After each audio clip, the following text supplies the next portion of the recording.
I was very fortunate to work at Ronnie Scott's Jazz Club in London for almost 5 years, and that was a great experience. Well, I was very fortunate and blessed because I was lucky to start going to the club when I was about 10, 11, 12 years old because my mother was very close friends with the doorman. But he was doorman and manager. I should be careful about that. He was also the manager of the club. His name was Moses, and she had been very good friends with him when she used to go to the club when she was like in her teens, and used to go there where you would go upstairs. There was a discotheque, and you listen to Roy Ayers and people like that. So she knew him from then, and as I was getting into the music, she allowed me to go to Ronnie Scott's while she would actually be going to work. So I made a deal with her in a sense because someone had complained about her leaving her child at home when she goes to work, and the neighbors complained, the social services, they complained, said this woman leaving them. So that happened a few times, and I said, and my mom said, this can't continue. I gotta find somewhere I can take you. And I said, well, why don't you, take me to Ronnie Scott's, and you can pick me up after you finish. She was like, man, you want me to take you to a jazz club? After like a week or two, she was like, I think that's the best thing we can do. Since you like this jazz music, let's see what happens.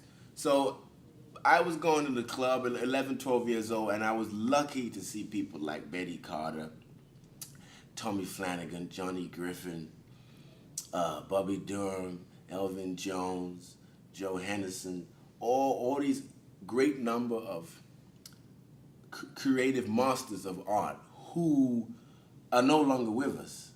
And a lot of them had a long history of going to Ronnie Scott's Jazz Club from when Ronnie Scott was alive, and he and his partner, Pete King, opened the club in 1959.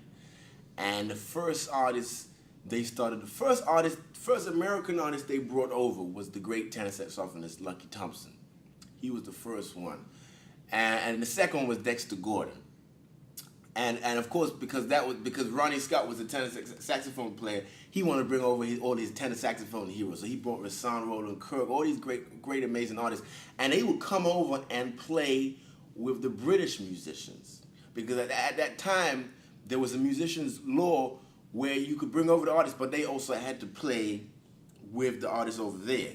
You see, so it was first of all, on a level of just like courageousness of Ronnie Scott and Pete, and you're talking about post-war Britain.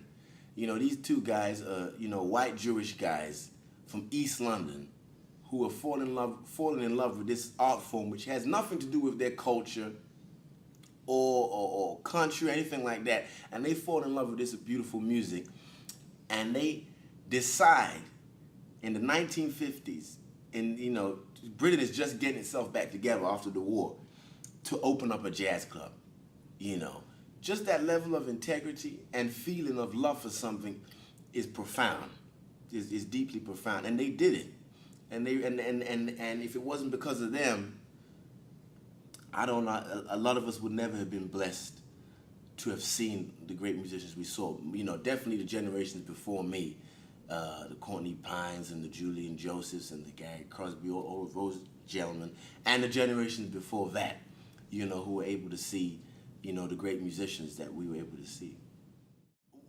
Basically, there was a situation where a lot of the musicians felt kind of ostracized from the club in a sense. It changed hands.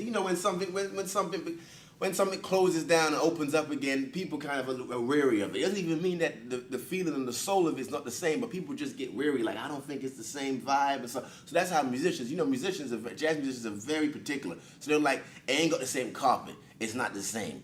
Or the toilets don't look as dirty as they used to do. So it's not the same. So musicians just did not go there. And I was going in there sometimes, checking out the vibe. It wasn't the same, but it was different, and everything different has a different, vibration. So I went up to them and said, listen, if you want to bring back the musicians, because they realized that the musicians didn't feel, the jazz community didn't really feel part of it anymore. And I said, the only reason for you to get that back is to basically, do something which is the center of the music, which is to have a jam session. So we started to have a jam session every week. And that developed into us having a 4-night run of presenting musicians and letting musicians sit in, et cetera, et cetera. And it was great because, again, that lineage and that tradition that Ronnie Scott P. King started, where the American musicians would play with the British musicians, had basically kind of ceased. The American musicians now just bring over their bands, which is great. You get to hear, the bands and how they're playing, but that thing has ceased. So when we started the session, it kind of brought a return to the American musicians who would play before us. They would, because normally a lot of the time the American musicians, they would never really get to see who is playing on the scene, particularly in the last 20, 15 years of how it is in London. They just do their gig and then that's it, they go. And there's never nothing happening afterwards the gig. But now, musicians were able to see, cats are swinging and playing, and then they get to play with them. So a lot of musicians, there was a relationship that was being put together again.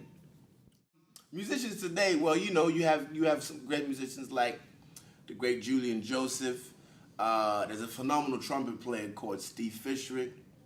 You have a lot of great piano players. I'm trying to think of someone. There's a wonderful piano player called Leon Greening. We call him the Professor. He's a wonderful piano player. Steve Brown. So many. There's a lot of musicians. Musicians that you probably wouldn't know about. And there's two great vibraphone players called Jim Hart, who actually was a special guest with the Jazz and Lincoln Orchestra when they came 2 years ago. He can play piano, vibes, drums, and then also there's a younger cat like that called Lewis Wright, who is incredible.